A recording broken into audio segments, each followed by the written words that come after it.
You do not get attached too quickly because you love too deeply. You get attached too quickly because something in you panics when connection appears. It can happen after one conversation, one long night, one kind message, one person who looks at you in a way that feels different, and suddenly they are not just someone you like. They are in your head all day. You reread their texts. You wait for replies like your body is waiting for oxygen. You start imagining what this could become before it has even had the chance to be real. That is not random, and it is not just desperation. It is psychology. It is attachment. It is emotional memory. And for a lot of people, it starts long before romance ever enters the picture. Getting attached too quickly is usually not about love. It is about relief. Relief that someone finally sees you. Relief that the emptiness pauses for a second. Relief that your nervous system finds something to hold on to. Because when you have lived with emotional neglect, inconsistency, rejection, loneliness, or childhood trauma, attention does not feel casual. It feels rare, important, almost sacred. And when something feels rare, your mind does not approach it calmly. It clings. That is where this starts. This is the first hidden thing. A lot of people think they get attached fast because the other person is special. Sometimes they are. But often, what hooks you first is not who they are. It is what their attention does to your body.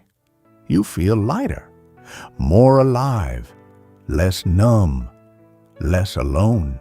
You suddenly have hope again. And hope is dangerous when you have been deprived of it. So now you are not just interested in them. You are attached to the feeling of being chosen, to the fantasy of finally being safe, to the idea that maybe this time the ache inside you will stop. Read that again emotionally. You are not craving a person. You are craving the end of a wound. That is why the attachment can feel so intense so fast. Your mind is not measuring compatibility. It is rushing toward relief. Stop there, because this is where people confuse chemistry with healing, and those are not the same thing. If love felt unstable growing up, your nervous system may have learned a brutal lesson. Connection can disappear, so take it fast. Secure it fast. Need it fast. Maybe affection came in waves. Maybe you had to earn warmth. Maybe someone loved you, but not consistently. Maybe you were praised one day, ignored the next, comforted sometimes, dismissed other times. That kind of environment teaches the body to become hyper alert to closeness. So when someone kind enters your life now, you do not just enjoy it. You monitor it. You watch tone changes, reply times, energy shifts. You notice when they seem colder. You notice when they seem less available. You notice everything. Because your body learned long ago that attachment is never neutral. Attachment means risk. And that is the trap. The more you fear losing someone, the faster you emotionally invest in them, not because that protects you, because your nervous system mistakes vigilance for control, but it damages relationships in the present. You can become overly focused, overly available, overly reactive. You start asking a new connection to carry old pain it did not create. And most people do not know that is what they are doing. This part is hard to admit. Sometimes what feels like deep attachment is actually validation hunger. If you were unseen, criticized, emotionally neglected, compared, rejected, or made to feel like you were never enough, attention from someone desirable can hit like a drug. Especially romantic attention. Their interest does not just feel flattering. It feels corrective. Now you feel wanted. Now you feel attractive. Now you feel worth staying for. Now you feel like maybe you are not as forgettable as you feared. So of course you get attached quickly, because the person is no longer just a person. They become proof. Proof that you matter. Proof that you are lovable. Proof that you are not too much. Proof that you can finally exhale. And once someone becomes proof of your worth, detachment becomes nearly impossible. Because losing them would not just feel sad. It would feel humiliating. It would feel like old shame returning. That is why some people spiral after tiny changes. A shorter text, a delayed response, a little distance. It is never just about the moment. It is about what the moment seems to confirm. Maybe I was foolish. Maybe I imagined it. Maybe I am too much again. Maybe nobody really stays. That is not love talking. That is shame. And shame attaches fast. This is where attachment turns into projection. When you do not feel secure inside, ambiguity becomes a canvas. You start building a whole emotional world out of fragments. A few good conversations become imagined compatibility. A little affection becomes imagined safety. A little vulnerability becomes imagined depth. You start feeling connected not only to what happened, but to what could happen, to what you hope this means, to what this might finally become.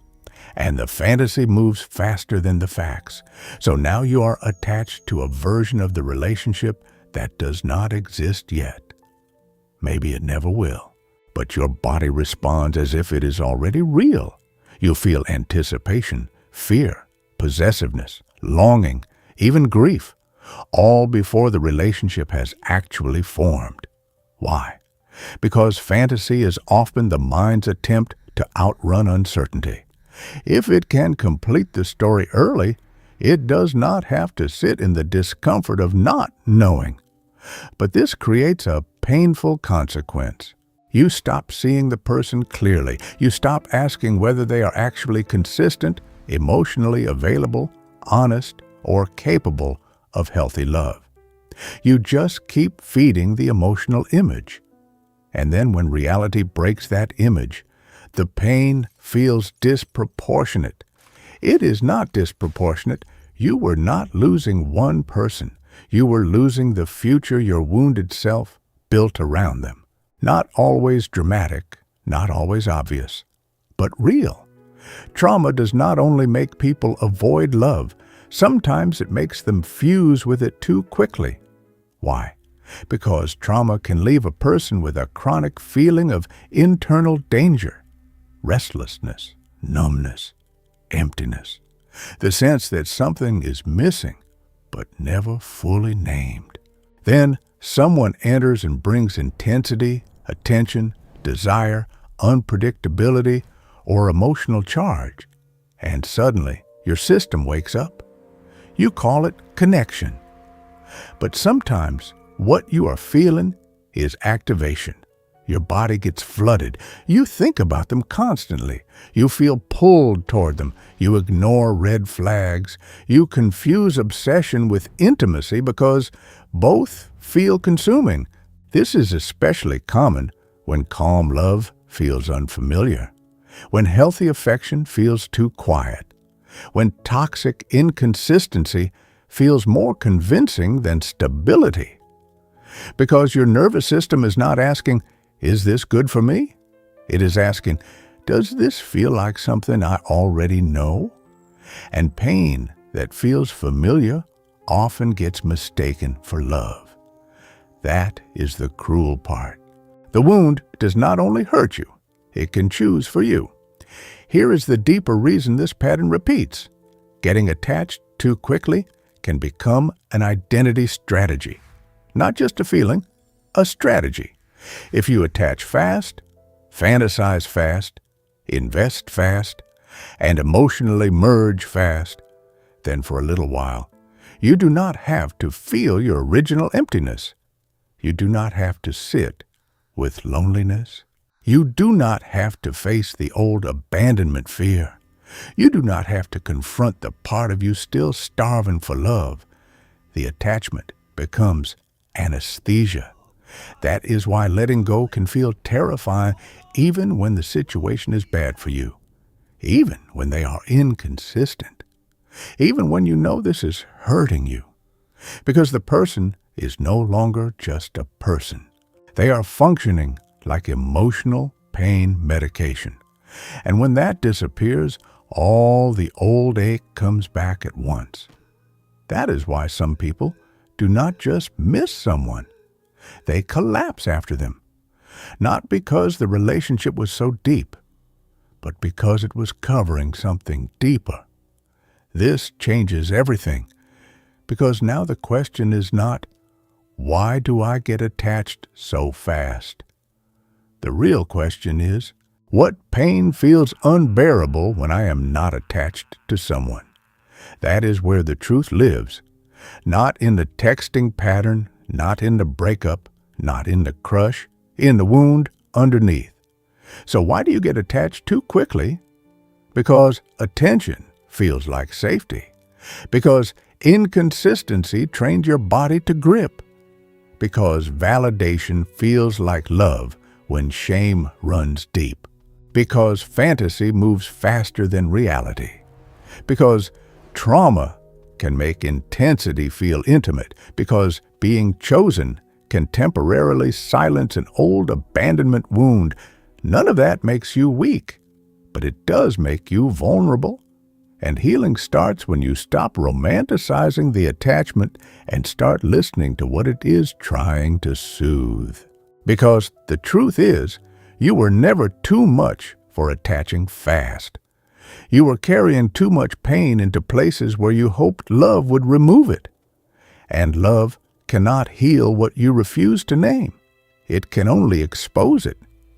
Sometimes the person you cannot stop thinking about is not the answer. They are the trigger. And sometimes what feels like deep connection is just a deep wound being touched. If this hits something uncomfortable but familiar, that is probably the part worth understanding. Shadow depths is for the patterns people feel before they know how to explain them. Stay close.